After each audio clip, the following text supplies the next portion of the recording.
natin yung value chain na pinag-uusapan ko sa ano. Kausap ko na yung mga ibang trader. Baka pwede nating i-hold ng ilang buwan yung presyo ngayon. I think we'll be able to do it as a first step. But in the long term, we really have to fix our value chain. That's the only way.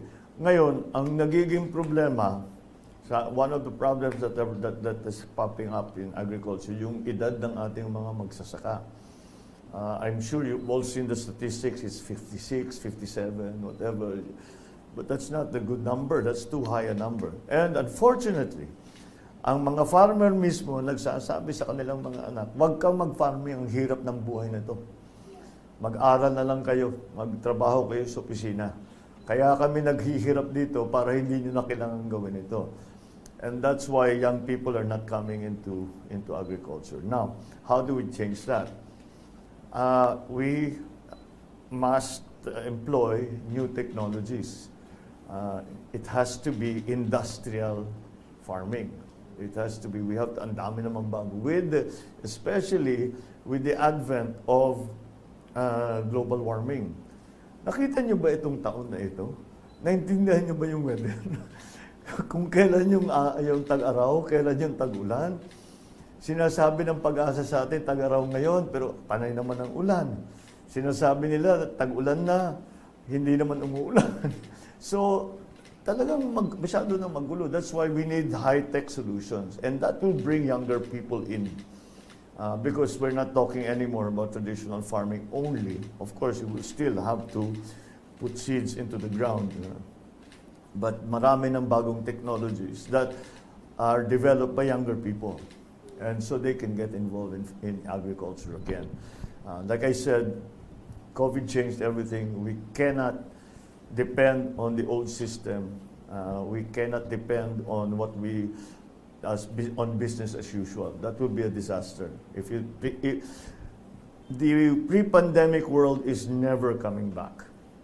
That is a hard truth that we all have to accept.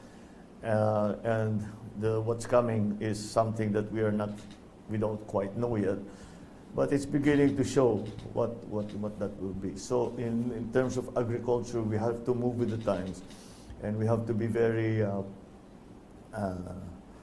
open to new strategies, new technologies, new techniques. Not only in the actual technical part of agriculture, but also in the organization of our agricultural community and our agricultural sector. So, yeah, that's something that we have to deal with. So, the aspiration is 20 pesos. I don't know. I think if we work very hard at it, baka maabot natin yun. When? Oh boy, pag nabuo yung ating tinatawag na value chain, we have to do research and development. Marami naman tayong magaling eh. We have to do research and development, find the new varieties, find the new techniques. With the price of fertilizer getting so high, anong mga alternatives natin, organic, etc. And how do we mass produce that? That's enough. And then we have to bring all these new technologies to the farmer, and we have to teach them how to best take advantage of all of the things that we have discovered. We have to find new ways of production. And agriculture naman, pinag-uusapan, hindi lang bigas yan eh. Hindi lang crops yan eh.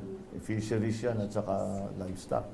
So lahat yan kailangan natin tignan. And in mind, you should always keep in mind, there must be sufficient food supply. Kailangan may sapat na bigas, kasi yan ang ating we have to also look at protein. Siyempre, livestock, fisheries. Hindi lang naman iisa yan. So, that has to be developed. Now, the good thing about that is that for the Philippines, we don't have to reinvent the wheel. Marami naman tayong pupuntahan na magpaturo tayo. Ang masakit lang dyan is these are the people that studied in UPLB. Na ngayon pupunta natin, paano ba yung pinakabago, pinakamaganda? Ayan yung mga nasa IRI noon, nasa Field Rice. Bumalik na, umuwi na, and they're making a success of agriculture. But, whatever it takes, we will do it. Thank you, Ms. Eden.